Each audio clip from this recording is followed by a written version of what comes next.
کے بعد اگر کوئی شخص دعا کرتا ہے، اللہ اس کی دعا کو رد نہیں کرتا، اللہ اس کی دعا کو رد نہیں کرتا۔ اللہ ہمیں اور آپ کو چلتے پھرتے اٹھتے بیٹھتے درود پاک اور استغفر اللہ پڑھنے کی توفیق نصیب فرمائے۔ اور جو اللہ والے ہوتے ہیں، جو اللہ کے بندے ہوتے ہیں، محترم دوستو، وہ اس کا غلام ہو جاتا ہے۔ اس سے پہلے بھی میں نے آپ حضرات کے سامنے عبد اور عبدہ کا معنی بتایا تھا۔ عبد کس کو کہتے ہیں، عبدہ کس کو کہتے ہیں؟ عبد دیگر، عبدہ چیزیں دیگر۔ علامہ شیخ سعدی علیہ الرحمہ کتنی پیاری بات بتائے، فرمایا عبد دیگر عبدہ چیزیں دیگر، عبد دیگر عبدہ چیزیں دیگر، ای سراپا انتظار و منتظر، ای سراپا انتظار و منتظر۔ فرمایا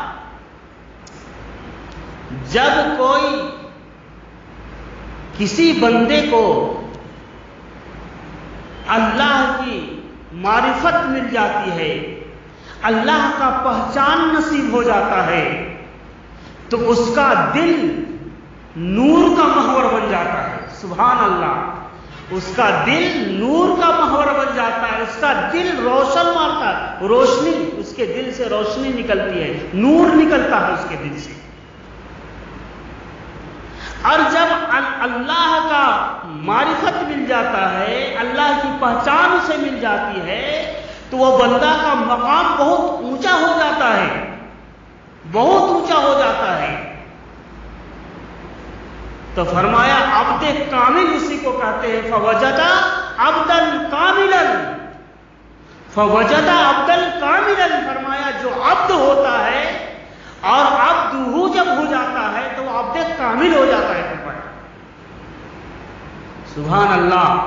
تو فرمایا عبد ہونا اور بات ہے، عبدہ ہونا اور بات ہے۔ عبد کے مطلب بندہ ہوتا ہے اور عبدہ کے مطلب اس کا بندہ ہوتا ہے۔ فرمایا جب وہ بندہ ہوتا ہے تو اپنی عبادت کرتا ہے، اپنی عبادت کرتا ہے۔ جو بندہ ہوتا ہے، غور سے سنو، جو بندہ ہوتا ہے وہ اپنی عبادت کرتا ہے، جو اپنی عبادت کرتا ہے، بندہ ہوتا ہے وہ اپنی عبادت کرتا ہے۔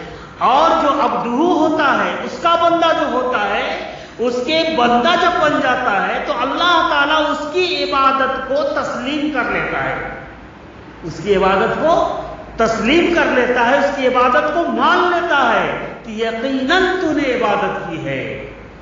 تو فرمایا عبد دیگر عبدہ چیزیں دیگر، یہ سراپا انتظار و منتظر۔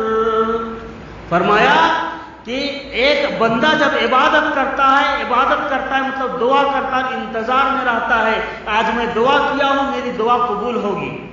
لیکن اس کی دعا قبول بھی ہو سکتی ہے یا بعد میں اس کے دینے کا رکھ دیا جاتا ہے کہ بعد میں تجھے دیا جائے گا، ابھی نہیں۔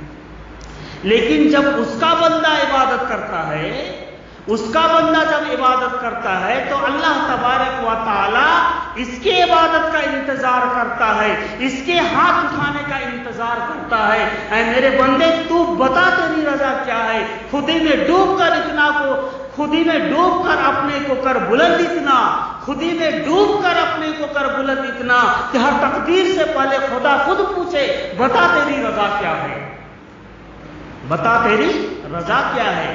جب عبدہ جب ہو جاتا ہے بندہ تو اللہ تعالیٰ اس کے بندگی کا انتظار کرتا ہے۔ اے میرے بندے تو مانگ تو صحیح، تو کیا مانگنا چاہتا ہے؟ آج محترم دوستو ہم خالی بندے ہیں، ہم کیا ہیں؟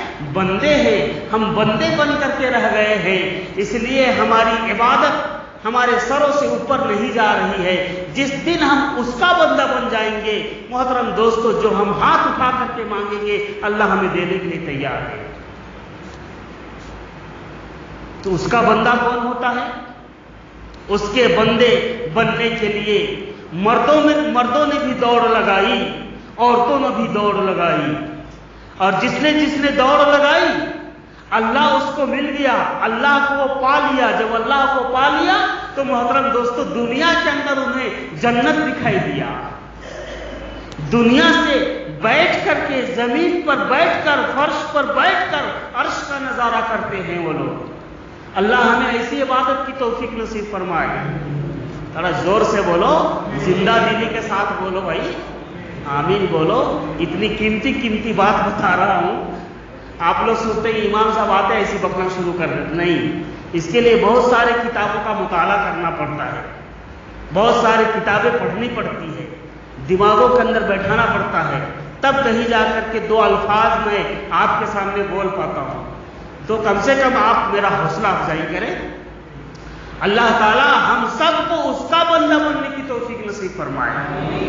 ایسا زندہ دلی کے ساتھ جواب دیا کیجیے، سبحان اللہ۔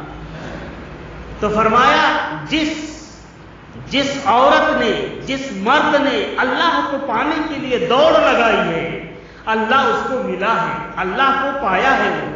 محترم دوستو، ہر ایک کا دور الگ الگ ہوتا ہے، ہر ایک کا زمانہ الگ الگ ہوتا ہے، اور ہر دور میں اللہ کو ماننے والے، دین پر چلنے والے، اسلام کے پرچم کو ہاتھوں میں لے کر اٹھنے والے اللہ تعالیٰ دکھاتے رہتا ہے، اور ہم اور آپ دیکھتے رہتے ہیں۔ بس اللہ سے یہ دعا کرے کہ اللہ تعالیٰ ایسے لوگوں کی برکت سے ہمارے دین اسلام کو قائم اور دائم رکھے، آمین۔